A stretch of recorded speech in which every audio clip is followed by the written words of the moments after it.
আল্লাহর কাছে ক্ষমা চাও, দুনিয়াটা কিছুই না রে যুবক। ওই কবরে যাওয়ার পরে গুনাহগারের কবরের দুই পার্শ্বের মাটির চাপ পাজরের হাড় চুরমার হয়ে যাবে। একটা নয়, দুটো নয়, 70 থেকে 99টা সাপের কামড়। কবরের ভিতরে জাহান্নামের আগুন। এরে বান্দা, এখনো কি আল্লাহর রাস্তায় ফিরে আসবি না?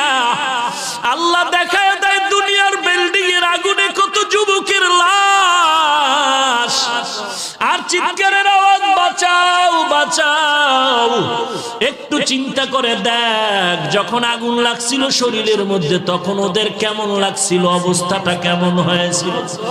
ওরা যখন আগুনের মধ্যে সবাই জানালা দিয়া হাত, আল্লাহর কাছে ক্ষমা চাও, দুনিয়াটা কিছুই না রে যুবক। ওই কবরে যাওয়ার পরে গুনাহগারের কবরের দুই পার্শ্বের মাটির চাপ